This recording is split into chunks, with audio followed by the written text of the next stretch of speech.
but never a man amongst you is in favor of federal prohibition of slavery in federal territories, according to the practice of our fathers who framed the government under which we live. Not one of all your various plans can show a precedent or an advocate in the century within which our government originated. Consider then whether your claim of conservatism for yourselves and your charge of destructiveness against us are based on the most clear and stable foundations. Again, you say we have made the slavery question more prominent than it formerly was. We deny it. We admit that it is more prominent, but we deny that we made it so. It was not we, but you, who discarded the old policy of the fathers. We resisted, and still resist, your innovation, and thence comes the greater prominence of the question.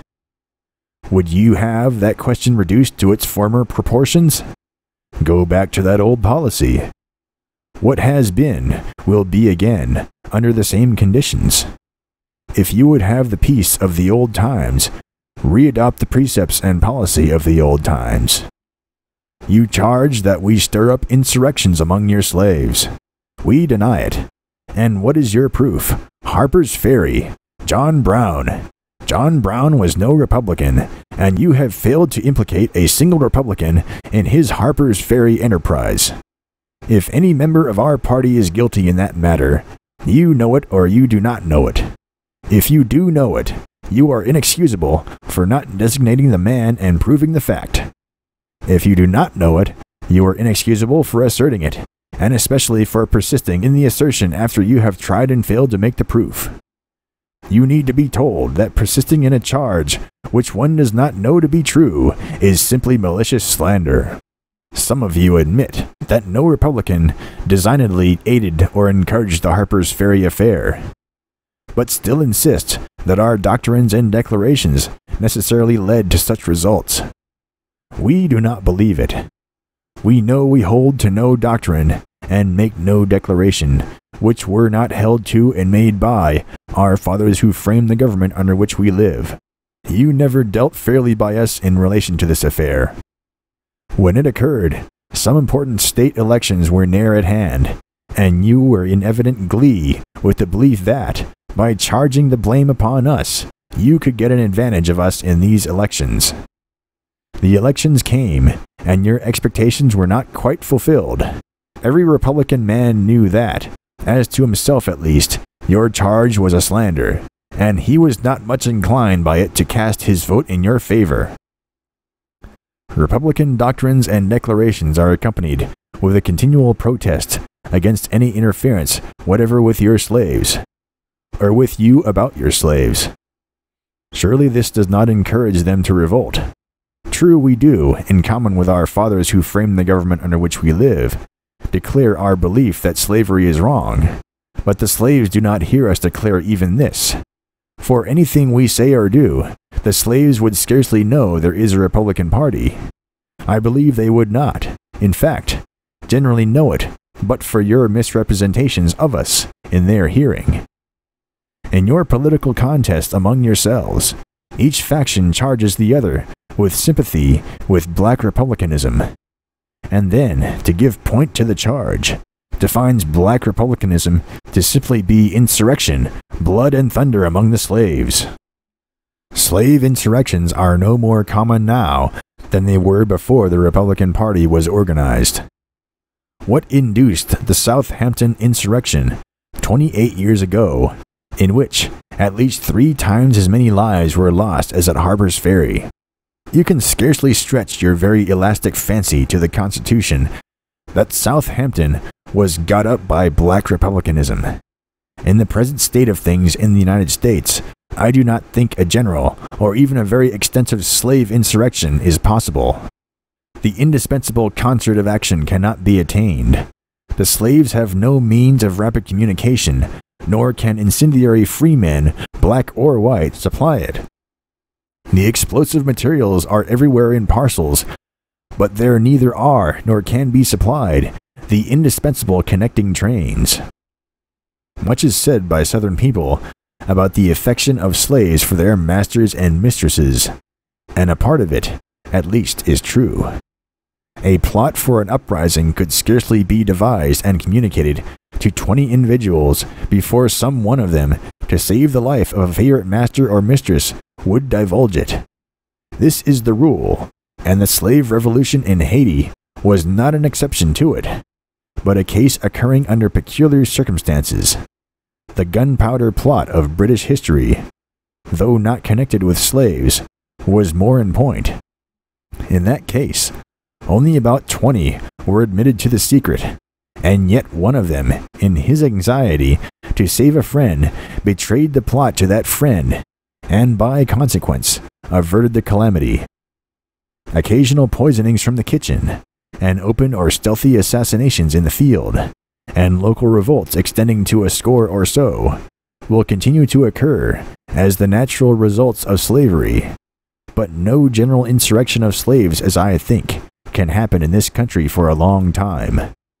Whoever much fears or much hopes for such an event will be alike disappointed. In the language of Mr. Jefferson, uttered many years ago, it is still in our power to direct the process of emancipation and deportation peaceably, and in such slow degrees as that the evil will wear off insensibly, and their places be, pari passu, filled up by free white laborers. If, on the contrary, it is left to force itself on, human nature must shudder at the prospect held up. Mr. Jefferson did not mean to say, nor do I, that the power of emancipation is in the federal government. He spoke of Virginia, and as to the power of emancipation, I speak of the slave-holding states only. The federal government, however, as we insist, has the power of restraining the extension of the institution, the power to ensure that a slave insurrection shall never occur on any American soil which is now free from slavery.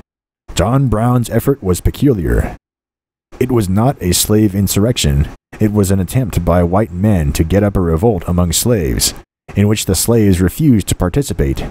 In fact, it was so absurd that the slaves, with all their ignorance, saw plainly enough it could not succeed. That affair, in its philosophy, corresponds with the many attempts related in history at the assassination of kings and emperors.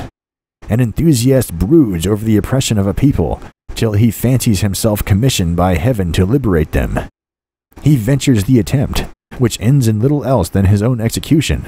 Orsini's attempt on Louis Napoleon and John Brown's attempt at Harper's Ferry were, in their philosophy, precisely the same.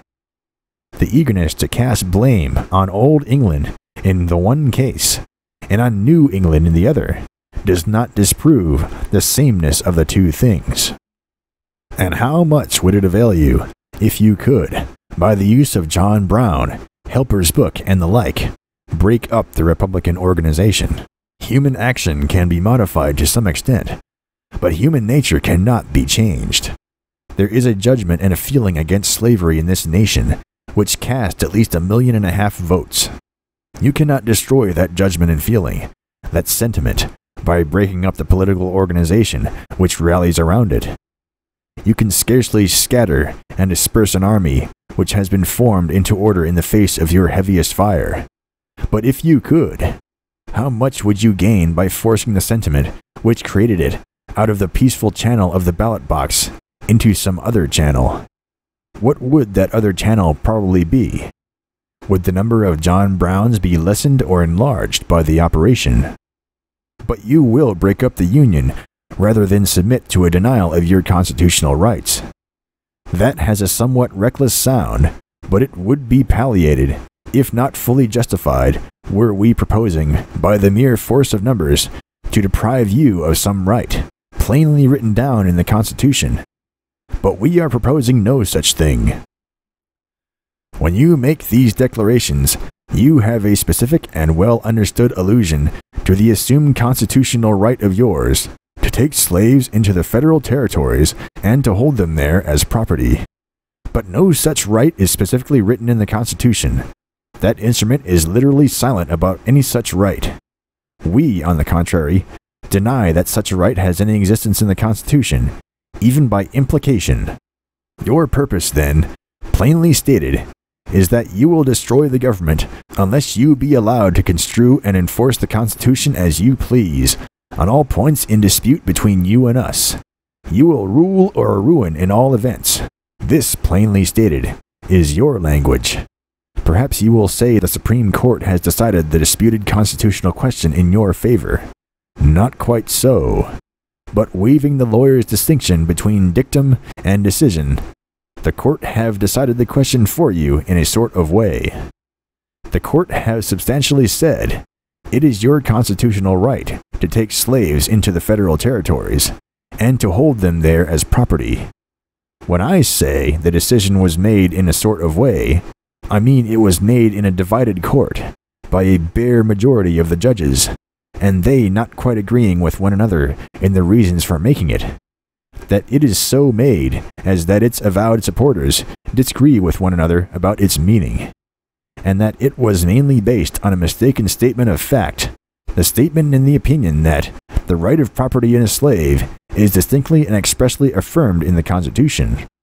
An inspection of the Constitution will show that the right of property in a slave is not distinctly and expressly affirmed in it. Bear in mind, the judges do not pledge their judicial opinion that such right is impliedly affirmed in the Constitution, but they pledge their veracity that it is distinctly and expressly affirmed there, distinctly, that is, not mingled with anything else, expressly, that is, in words meaning just that, without the aid of any inference, and susceptible of no other meaning. If they had only pledged their judicial opinion that such right is affirmed in the instrument by implication, it would be open to others to show that neither the word slave nor slavery is to be found in the Constitution, nor the word property, even, in any connection with language alluding to the things slave or slavery, and that wherever in that instrument the slave is alluded to, he is called a person, and wherever his master's legal right in relation to him is alluded to, it is spoken of as a service or labor which may be due, as a debt payable in service or labor. Also, it would be open to show, by contemporaneous history, that this mode of alluding to slaves and slavery, instead of speaking of them, was employed on purpose to exclude from the Constitution the idea that there could be property in man. To show all this is easy and certain. When this obvious mistake of the judges shall be brought to their notice, is it not reasonable to expect that they will withdraw the mistaken statement and reconsider the conclusion based upon it? And then it is to be remembered that our fathers who framed the government under which we live, the men who made the Constitution, decided this same constitutional question in our favor long ago, decided it without division among themselves when making the decision, without division among themselves about the meaning of it after it was made, and so far as any evidence is left, without basing it upon any mistaken statements of facts. Under all these circumstances, do you really feel yourselves justified to break up this government unless such a court decision as yours is shall be at once submitted to as a conclusive and final rule of political action? But you will not abide the election of a Republican president. In that supposed event, you say, you will destroy the Union. And then you say, the great crime of having destroyed it will be upon us. That is cool. A highwayman holds a pistol to my ear and mutters through his teeth, "Stand and deliver or I shall kill you, and then you will be a murderer." To be sure, what the robber demanded of me, my money, was my own, and I had a clear right to keep it. But it was no more my own than my vote is my own. And the threat of death to me, to extort my money, and the threat of destruction to the Union, to extort my vote, can scarcely be distinguished in principle. A few words now to Republicans. It is exceedingly desirable that all parts of this great confederacy shall be at peace, and in harmony, one with another. Let us Republicans do our part to have it so. Even though much provoked, let us do nothing through passion and ill temper. Even though the Southern people will not so much as listen to us, let us calmly consider their demands and yield to them if, in our deliberate view of our duty, we possibly can.